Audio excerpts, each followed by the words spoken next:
매서운 겨울바람이 용산역 광장을 휘감고 있습니다. 영하의 기온에 사람들은 목도리를 여미고 빠른 걸음으로 자신의 목적지를 향해 서둘러 가는군요. 그 가운데 창가에 서서 바깥을 내다보는 75살의 김도연 회장이 있습니다. 그는 대한민국 최고의 재벌그룹 회장이자 수십 년간 경제계를 주름잡아온 인물이지요. 오늘도 창가에 서서 분주하게 오가는 사람들을 바라보며 생각에 잠겨 있습니다. 회장님, 오후 3시 미팅 준비가 다 됐습니다. 비서가 공손히 알려왔지만 김도연은 그저 고개만 끄덕일 뿐입니다. 평생 일에 몰두하며 살아왔지만 이번 출장은 왠지 공허함이 느껴집니다. 모든 것을 가진 듯 했지만 마음 한구석에 채워지지 않는 빈자리가 있었죠. 잠깐 미팅 시간까지 잠시 나가봐야겠소. 혼자 있고 싶네. 김도연은 무거운 발걸음을 옮깁니다. 이유 없이 마음이 쓸쓸해지는 걸 느끼며 역 광장으로 나섰습니다. 차가운 바람이 그의 얼굴을 때리자 순간 정신이 번쩍 들었어요. 사람들 사이를 걷다 문득 시선이 한 곳에 고정됩니다. 역 근처 구석진 곳에 웅크리고 있는 작은 소년이 보였어요. 10살 남짓되어 보이는 아이가 추위에 떨고 있었죠. 김도연은 무의식적으로 그쪽으로 발걸음을 옮겼습니다. 소년은 김도연이 다가오자 고개를 들었어요. 아저씨, 배고파요. 돈 좀 주세요. 소년의 말에 김도연은 지갑을 꺼내려다가 문득 아이의 손에 쥐어진 낡은 만년필을 발견했습니다. 순간 그의 동작이 멈췄어요. 그 만년필은 너무나 익숙했죠. 이건 어디서 났니? 김도연의 목소리가 떨렸습니다.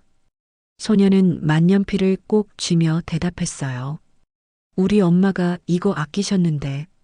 김도연의 가슴이 철렁 내려앉았습니다. 30년 전 딸 김서연에게 대학 졸업 선물로 준 맞춤 제작 만년필이었어요. 세상에 단 하나뿐인 딸의 이름이 새겨진 골드 만년필이었죠. 네 이름이 뭐니? 김도연이 떨리는 목소리로 물었습니다. 이준서요. 소녀는 경계하는 눈빛으로 대답했지요. 네 어머니 이름은 혹시? 김도연의 심장이 빠르게 뛰기 시작했어요. 김서연이요. 근데 왜 물어보세요? 준서가 의아한 표정으로 물었습니다. 김도연은 그 자리에 그대로 서 있었습니다. 마치 시간이 멈춘 것처럼요. 40년간 자신이 반대했던 관계, 그리고 10년 전에 연락이 끊겨버린 딸. 그 딸의 아들이 지금 자신의 눈앞에 있다니. 네 어머니는 지금 어디 계시니? 김도연의 목소리가 더욱 떨렸습니다. 준서의 눈에 눈물이 고였어요. 엄마는 5해 전에 돌아가셨어요. 이 만년필은 엄마가 마지막으로 준 선물이에요. 절대 잃어버리면 안 된다고 하셨죠. 김도연의 세계가 무너져 내렸습니다. 딸이 이미 세상을 떠났다는 사실을 그것도 5해나 지나서야 알게 되다니. 눈앞이 캄캄해졌어요. 그럼 너는 지금 누구랑 살고 있니? 김도연이 간신히 목소리를 추스르며 물었습니다. 아빠랑요. 준서가 대답했어요. 근데 아빠는 요즘 일이 없어서 많이 힘드세요. 오늘도 일자리 찾으러 가셨어요. 김도연은 잠시 생각에 잠겼습니다. 그렇다면 이태성, 딸이 사랑했던 그 남자와 다시 만나게 될지도 모르겠군요. 나랑 같이 너희 집에 가볼까? 김도연이 조심스럽게 제안했습니다. 준서는 잠시 망설이다가 고개를 끄덕였어요. 아빠가 낯선 사람 따라가면 안 된다고 했는데. 근데 할아버지 같으시니까 괜찮을 것 같아요. 김도연은 가슴이 찌릿했습니다. 할아버지라는 말이 그의 귀에 생소하게 들렸지요. 평생 자신을 회장님이라 부르는 소리만 들어왔으니까요. 준서를 따라 도착한 곳은 용산역에서 그리 멀지 않은 낡은 다세대 주택이었습니다. 삐걱거리는 계단을 올라 3층에 위치한 작은 원룸 앞에 섰어요. 아빠는 아직 안 오셨나 봐요. 준서가 열쇠로 문을 열며 말했습니다. 방 안은 좁았지만 정갈했습니다. 구석에 놓인 작은 책상 위에는 학교 교과서들이 가지런히 놓여 있었고 벽에는 준서로 보이는 아이와 젊은 여성의 사진이 걸려 있었죠. 김도연은 그 사진을 보는 순간 숨이 멎는 것 같았어요. 그토록 보고 싶었던 딸의 모습이었습니다. 저희 엄마예요. 준서가 사진을 가리키며 말했지요. 예쁘죠? 김도연은 말없이 고개를 끄덕였습니다. 목이 메어 말이 나오지 않았어요. 사진 속 김서연은 행복해 보였습니다. 자신이 알던 어린 딸이 아닌 한 아이의 어머니로 성숙해진 모습이었죠. 1시간쯤 지났을까 현관문 열리는 소리가 들렸습니다. 준서야, 나왔다. 지친 목소리가 들렸어요. 아빠. 준서가 반갑게 달려가 안겼습니다. 오늘은 어땠어요? 글쎄, 아직. 말을 이어가던 이태성은 방 안에 김도연을 발견하고 굳어버렸습니다. 회장님, 40여 년 만에 재회였습니다. 이태성은 여전히 잘생겼지만 세월의 흔적이 깊게 패인 얼굴이었어요. 한때 촉망받던 젊은 건축가였던 그가 이렇게 초라해져 있다니. 오랜만이요, 이태성 씨. 김도연이 무겁게 입을 열었습니다. 준서는 두 사람을 번갈아 보며 물었어요. 아빠, 이 할아버지 알아요? 이태성은 잠시 말을 잇지 못했습니다. 그의 눈에 복잡한 감정이 교차했어요. 준서야, 잠시 밖에 나가 있을래? 이태성이 겨우 말했습니다. 준서가 나간 후 방 안에는 무거운 침묵이 내려앉았어요. 두 사람 사이에 흐르는 긴장감이 방 안을 가득 채웠습니다. 서연이가 정말 5해 전에. 김도연이 간신히 말을 꺼냈어요. 이태성은 고개를 끄덕였습니다.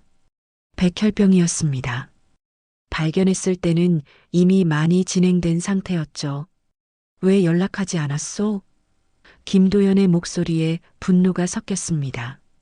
서연이가 원치 않았습니다. 아버지에게 부담 주기 싫다고 끝까지 그랬어요. 이태성의 목소리가 떨렸지요. 김도연은 아무 말도 할 수 없었습니다.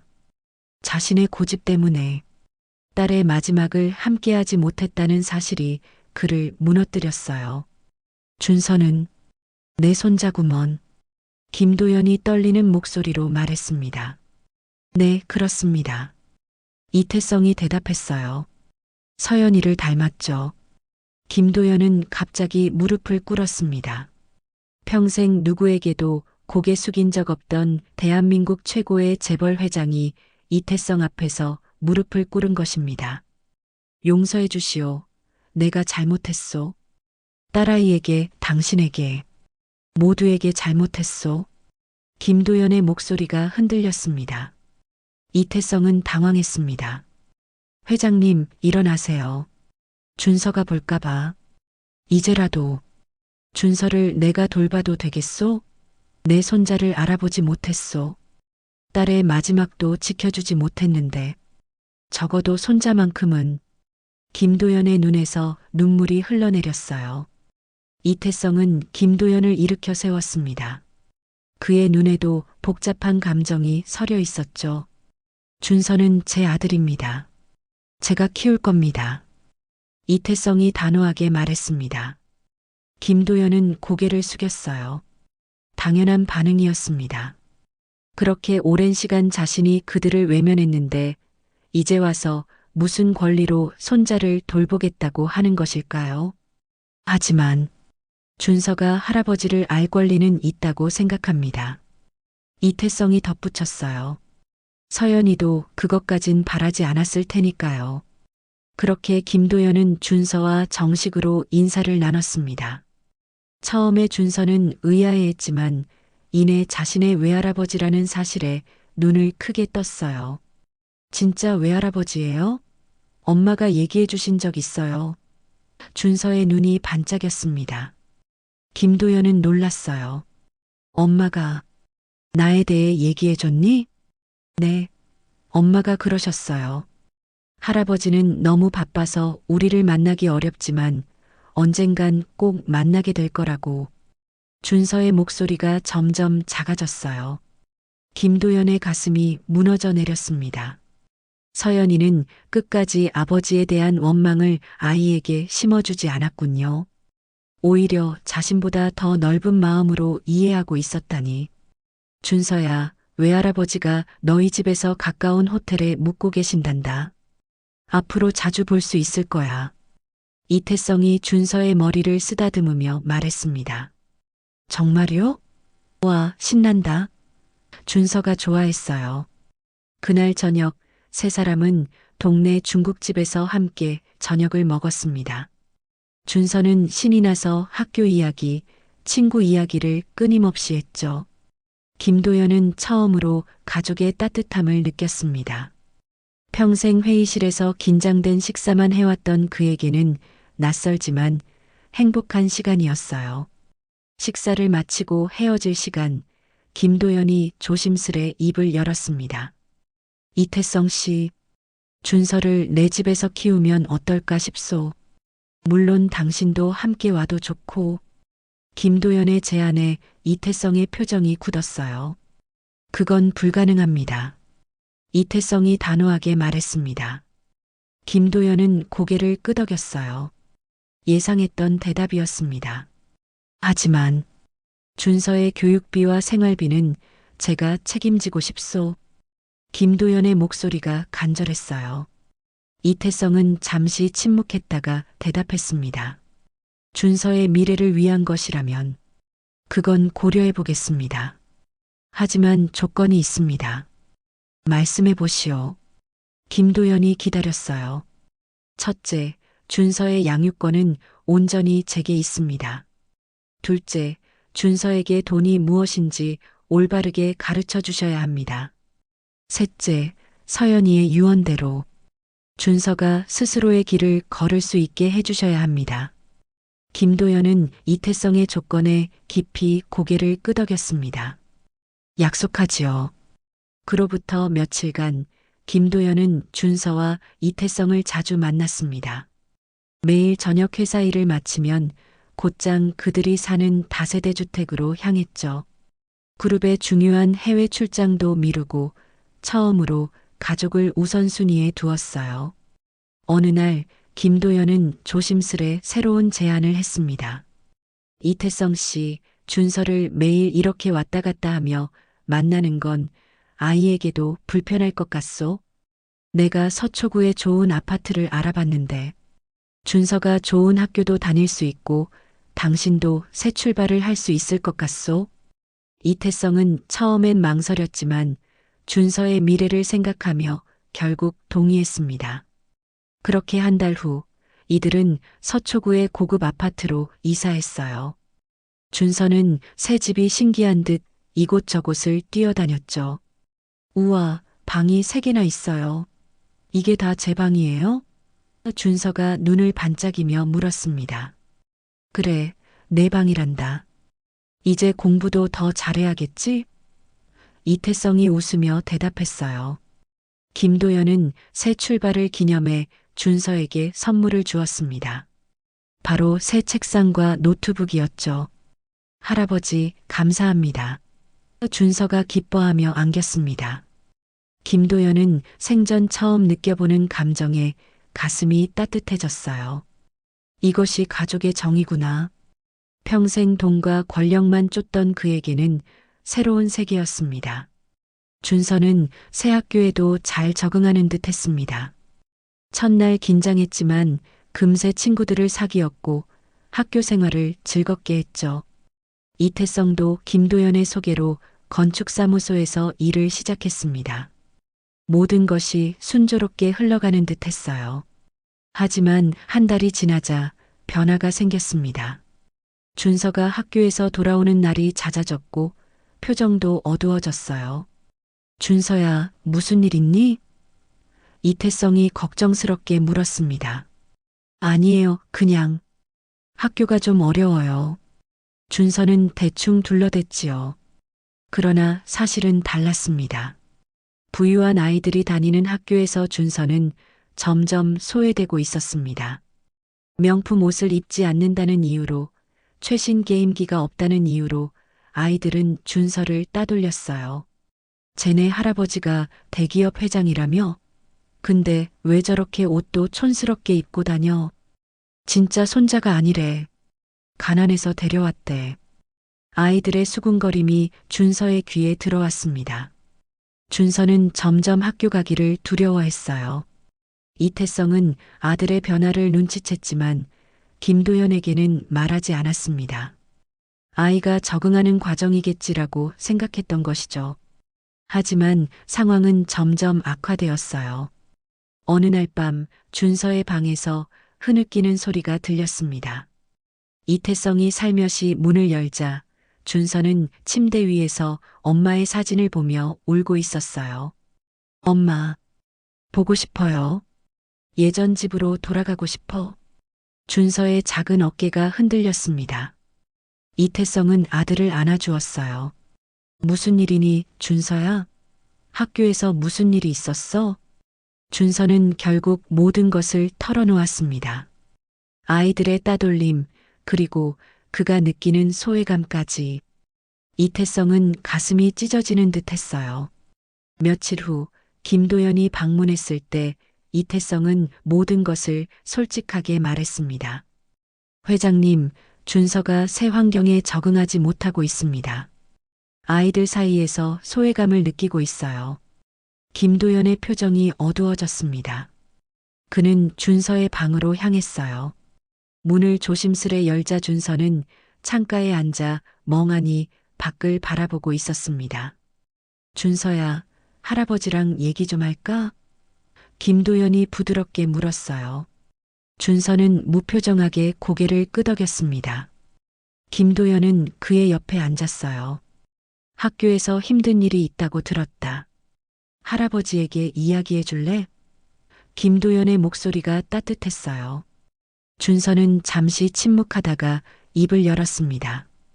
애들이 저를 놀려요. 제가 가난해서 할아버지가 데려왔다고.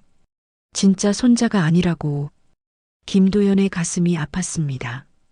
자신이 쌓아온 부와 권력이 오히려 손자를 아프게 하고 있었군요. 그런 말을 들으면 기분이 어떠니?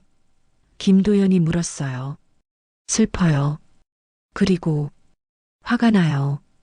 준서의 목소리가 떨렸습니다. 저는 그냥 예전처럼 살고 싶어요. 아빠랑 같이. 김도연은 준서의 작은 손을 잡았습니다. 준서야, 네가 어떻게 하고 싶은지 할아버지에게 솔직하게 말해줄래? 준서는 눈물을 글썽이며 말했어요. 다시 예전 집으로 돌아가고 싶어요. 거기에는 제 친구들도 있고 엄마의 추억도 있어요. 김도연은 깊은 생각에 잠겼습니다. 자신의 욕심 때문에 아이를 불행하게 만들고 있다는 사실을 깨달았어요. 평생 돈이면 모든 문제가 해결된다고 생각해 왔는데 지금 이 상황은 돈으로도 해결할 수 없었죠. 알았다, 준서야. 할아버지가 생각해 볼게. 김도연은 준서의 이마에 부드럽게 키스했습니다. 그날 밤 김도연과 이태성은 깊은 대화를 나눴어요. 이태성 씨, 내가 잘못 생각했소. 돈과 좋은 환경만으로는 아이를 행복하게 할 수 없다는 걸 이제야 깨달았소. 김도연의 목소리에 후회가 묻어났습니다. 이태성은 고개를 끄덕였어요. 저도 준서의 더 나은 미래만 생각하다가 정작 지금 아이의 마음을 보지 못했습니다. 어떻게 하면 좋을까요? 김도연이 진지하게 물었어요. 이태성은 깊은 생각에 잠겼다가 말했습니다. 준서가 적응할 수 있는 환경으로 돌아가는 게 좋을 것 같습니다. 하지만 완전히 예전으로 돌아가는 것보다는 중간 지점을 찾는 건 어떨까요? 중간 지점이라 너무 호화로운 아파트가 아니라 준서가 편안하게 느낄 수 있는 평범한 집이요. 그리고 예전 학교로 돌아가는 것도 고려해 볼 수 있겠죠. 김도연은 깊이 생각했습니다. 평생 최고만을 추구해온 그에게는 낯선 제안이었어요. 하지만 손자의 행복을 위해서라면 좋소. 준서가 편안하게 느끼는 환경을 만들어주겠소. 하지만 내가 한 가지 제안을 해도 될까? 김도연이 조심스레 물었어요. 말씀해 보세요. 이태성이 대답했습니다. 준서가 예전 학교로 돌아가되 미래를 위한 특별 활동은 계속했으면 합니다. 음악이든 미술이든 준서가 좋아하는 것으로요. 김도연의 제안이었어요. 이태성은 고개를 끄덕였습니다. 그건 좋은 생각인 것 같네요. 준서에게 물어봐야겠죠. 다음 날 세 사람은 함께 앉아 진지한 대화를 나눴습니다. 준서는 자신의 의견을 물어보는 어른들 앞에서 처음에는 당황했지만 곧 솔직하게 마음을 털어놓았어요. 저는 예전 학교로 돌아가고 싶어요. 거기에는 제 친구들이 있어요. 준서의 목소리가 확신에 차 있었습니다. 김도영과 이태성은 서로 눈빛을 교환했어요. 두 사람 모두 준서의 결정을 존중하기로 했죠. 그럼 우리 내일부터 새 집을 알아보자. 이태성이 준서의 머리를 쓰다듬으며 말했습니다. 준서의 눈이 반짝였어요. 정말요? 예전 학교 근처로 가는 거예요? 김도연이 끄덕였습니다. 그래, 하지만 예전 집보다는 조금 더 넓고 좋은 집으로 알아볼 거야. 네가 공부도 하고 친구들도 초대할 수 있는 집으로 말이지. 준서는 기쁨에 찬 표정으로 두 어른을 번갈아 바라보았어요. 처음으로 자신의 의견이 존중받는 느낌이었습니다. 그렇게 일주일간 집을 알아본 끝에 그들은 준서의 예전 학교와 가까운 중형 아파트를 구했습니다. 너무 화려하지도 그렇다고 초라하지도 않은 적당한 크기의 집이었지요. 준서에게는 독립된 방이 생겼고 이태성도 작은 서재를 가질 수 있었습니다. 이사 당일 김도연은 직접 손을 걷어붙이고 짐을 나르는 일을 도왔어요. 평생 다른 사람의 도움만 받아온 그에게는 생소한 경험이었지만 이상하게도 보람찼습니다. 회장님, 그런 무거운 짐은 제가 들게요. 이태성이 걱정스러운 눈빛으로 말했어요. 김도연은 웃으며 고개를 저었습니다. 괜찮소. 나도 아직 이 정도는 할 수 있다네. 그리고 이제 회장님이라고 부르지 말고 그냥 아버님이라고 불러주시오. 이태성은 잠시 당황했지만 고개를 끄덕였어요. 네, 아버님. 그 말을 들은 준서가 눈을 크게 떴습니다. 아빠, 할아버지를 아버님이라고 불렀어요? 이태성은 수줍게 웃었어요. 그래, 이제 우리는 진짜 가족이니까.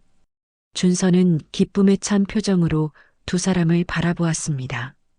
그의 작은 마음 속에서 가족의 의미가 새롭게 자리 잡기 시작한 순간이었지요. 새 집에서의 생활은 모두에게 신선한 경험이었습니다. 김도연은 최대한 자주 찾아왔고 때로는 준서의 학교 행사에도 참석했어요. 그가 나타날 때마다 학부모들 사이에서 작은 소동이 일어났지만 김도연은 그저 평범한 할아버지로서 준서를 응원하고자 했습니다. 준서는 예전 학교로 돌아가 친구들과 다시 어울리기 시작했어요. 처음에는 갑자기 전학 갔다가 돌아온 이유를 묻는 친구들에게 대답하기 어려웠지만 곧 모든 것이 예전처럼 자연스러워졌습니다. 준서야, 너 진짜 재벌 손자라며? 친구 민수가 호기심에 찬 눈으로 물었어요. 준서는 잠시 고민하다 대답했습니다. 응, 우리 외할아버지가 회사 사장님이셔. 근데 그건 중요하지 않아. 그냥 내 할아버지라서 좋아. 민수는 준서의 솔직한 대답에 더 이상 묻지 않았어요. 그저 축구하자. 라며 준서의 손을 잡아 끌었지요. 저녁 시간 준서는 학교에서 있었던 일을 신나게 이야기했습니다. 오늘 체육 시간에 축구했어요. 제가 골도 넣었다고요. 준서의 눈이 반짝였어요. 이태성과 김도연은 미소를 지으며 준서의 이야기에 귀를 기울였습니다. 세 남자의 저녁 식탁은 점점 더 화목해졌지요. 시간이 흘러 새 집에서의 생활도 3개월째 접어들었습니다. 준서는 완전히 학교에 적응했고 이태성도 김도연의 도움으로 작은 건축사무소를 열었어요. 김도연은 점점 회사 일을 줄이고 가족과 함께하는 시간을 늘렸지요. 어느 날 준서의 학교에서 가족 참관 수업이 있다는 안내문이 왔습니다. 아빠, 이번 주 금요일에 가족 참관 수업이 있어요. 아빠랑 할아버지 같이 오실 수 있어요? 준서가 기대에 찬 눈으로 물었어요. 이태성은 미소 지었습니다. 물론이지. 할아버지께도 여쭤볼게. 김도연은 중요한 이사회가 있었지만 망설임 없이 일정을 변경했어요. 손자의 학교 행사가 더 중요했으니까요. 금요일 김도연과 이태성은 나란히 준서의 교실로 향했습니다. 많은 학부모들이 놀란 눈으로 김도연을 바라보았지만 그는 아랑곳하지 않았어요. 오직 준서만 보였죠. 교실에서 아이들은 차례로 자신의 가족을 소개했습니다. 마침내 준서의 차례가 되었어요. 준서는 자신감 넘치는 목소리로 말했습니다. 이분은 제 아빠 이태성이세요. 건축가이시고 제가 세상에서 제일 존경하는 분이에요. 그리고 이분은 제 외할아버지 김도연이세요. 큰 회사 사장님이시지만 저에게는 그냥 따뜻한 할아버지예요. 김도연의 눈에 눈물이 고였습니다. 그냥 따뜻한 할아버지. 평생 회장님이라는 호칭으로 불리던 그에게는 가장 소중한 호칭이었어요. 수업이 끝나고 준서는 두 사람을 학교 곳곳으로 안내했습니다.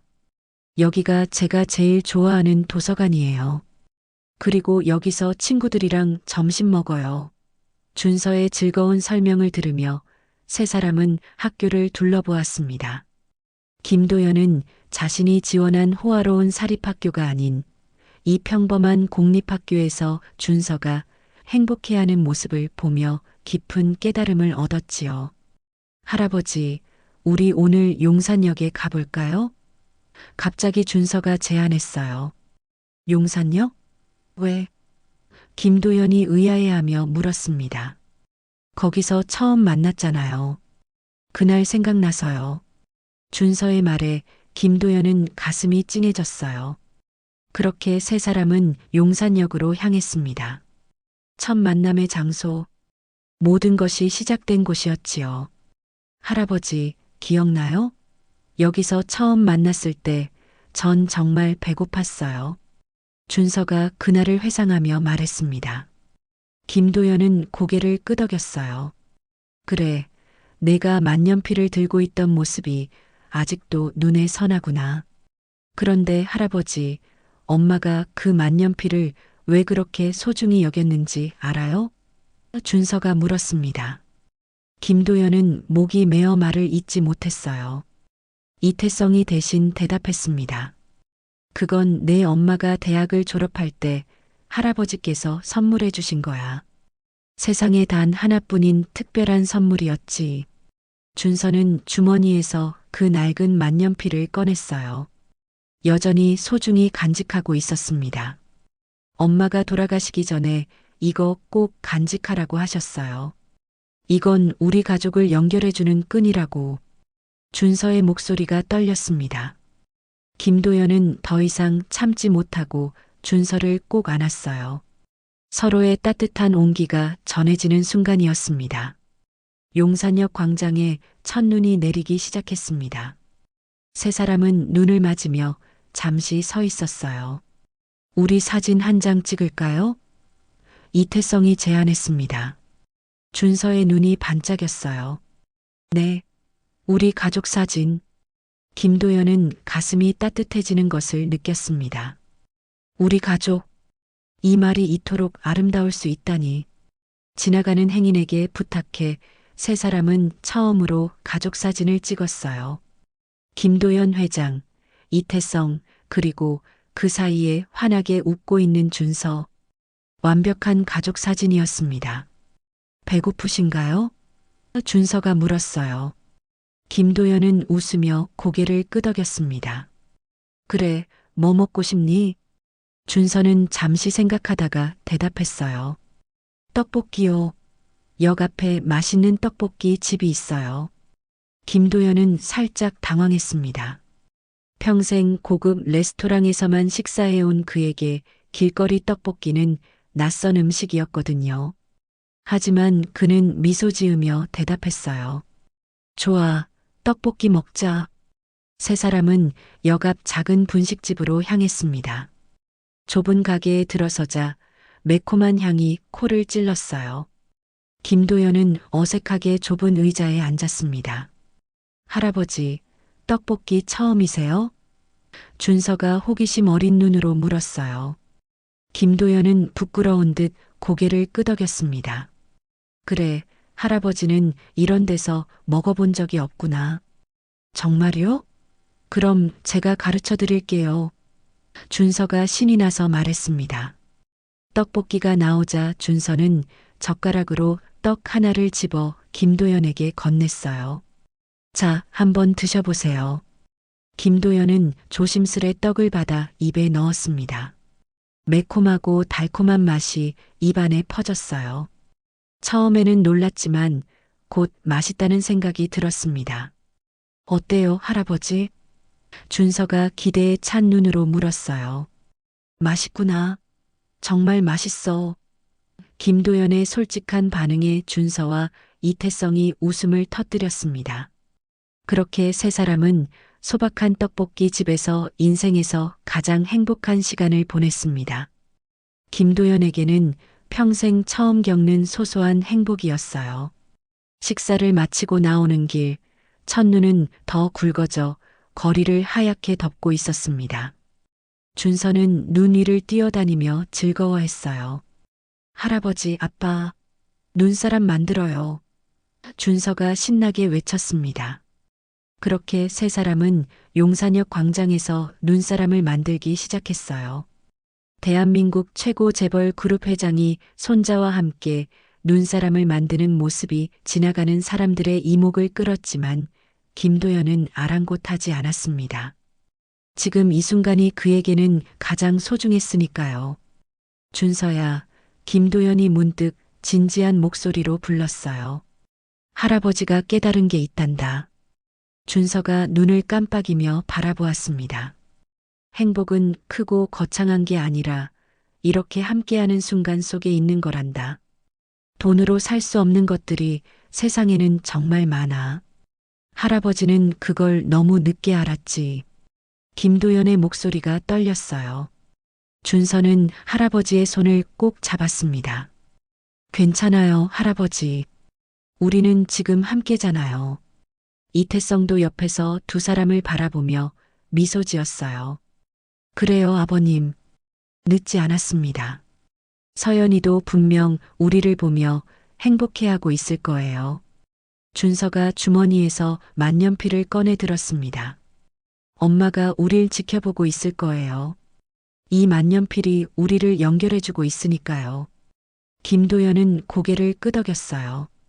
딸은 떠났지만 그녀의 사랑은 이 만년필을 통해 그리고 준서를 통해 여전히 흐르고 있다는 것을 느꼈습니다. 눈이 내리는 용산역 거리, 세 사람의 웃음소리가 울려 퍼졌습니다. 그들은 이제 진정한 의미의 가족이 되었죠. 돈과 명예, 지위를 넘어 서로를 있는 그대로 받아들이고 사랑하는 가족 말입니다. 김도연은 처음으로 깨달았습니다.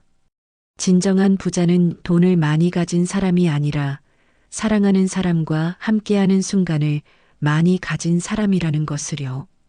이제 그는 세상에서 가장 부자가 된 기분이었습니다. 눈 내리는 거리를 걸으며 세 남자는 새로운 미래를 향해 함께 나아갔어요. 그들의 발자국은 곧 눈에 덮여 사라지겠지만 그들이 마음에 새겨진 추억은 영원히 지워지지 않을 것입니다.